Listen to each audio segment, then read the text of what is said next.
Hey, good morning, good afternoon, everybody. I'm going to be pretty quick with this month's video. I want to talk about Defend the Guard, which is currently in the Kansas legislature. I know it's been in other states. I think it died in Virginia. I didn't do too much prepping for this video just because I've been, I guess, too busy to really do that. Um, I just want to just kind of give a quick shout out to what that is if you've never heard of it. So, back in 1973, there's something called the War Powers Act that got passed by Congress and signed into law by the president. And basically, to sum it up really quick, uh, you basically have to get a declaration of war, which is something that Congress has to do in order for you to be engaging in warlike hostility actions overseas. And or you have to get like 30 days every 30 days the president has to get those things renewed. So if there's some shit going down in Somalia or something like that, like you can send troops in, but after 30 days Congress is going to be like, hey president, like what's going on, are we going to war or what? And they have to kind of renew that. um, that was basically in response to Vietnam, an endless war, as we had before that Korea, which no declaration of war was ever made. World War II is the last time the United States has ever declared war on another nation. Obviously, we can think about things like Iraq and Afghanistan.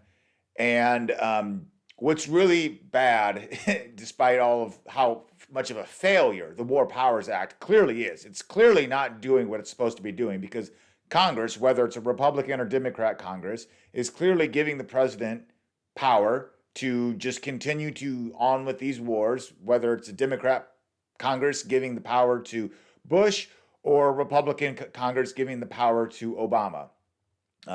It's bad. Um, Now, that also being said, you have state national guards. And what Defend the Guard legislation does is it basically says without that declaration of war, you cannot have a state national guard um, go overseas. And I more or less agree with it. I'm not a really big fan of war. I don't think anyone is. I'm not going to be call myself a pacifist. I understand justifications for it in the extremes where it does occur.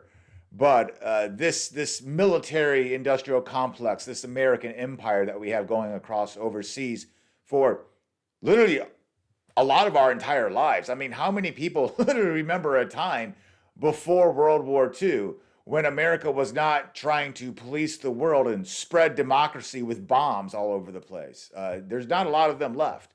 So that's what Defend the Guard does. Now that doesn't prevent the Army, the Navy, the Marines, federal military from doing what it does. But basically, what it does is it allows a state to say that the federal government cannot take its personal troops, its personal National Guard, to go send overseas without a declaration of war. You can still declare war and you can still go overseas then.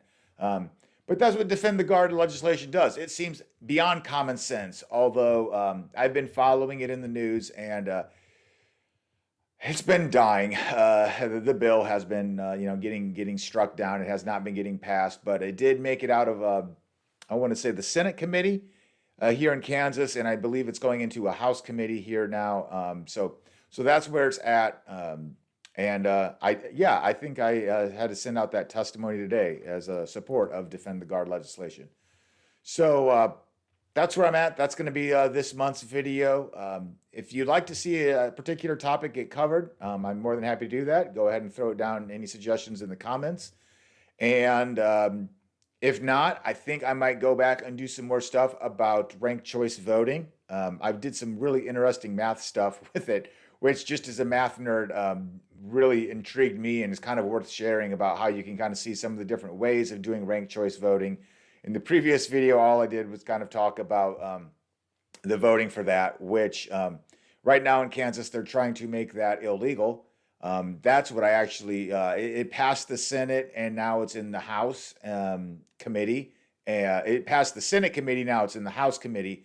And the person that I even lost to is the minority leader on that committee. So I'd like to see him hopefully strike that down, because I don't think you should make that type of voting system illegal. You know, if you disagree with it, you can disagree with it. And you know, like, it's not even trying to make ranked choice voting the way that it goes. It's just trying to just illegalize, you know, that sort of democracy, and that just does not sound like a good idea in my opinion. But anyway, I'm going to let that be that for this video. I'm not going to ramble on too long. I just want to get this published and push it out so that way I can at least get a video out here in February, and I'll see you guys in March.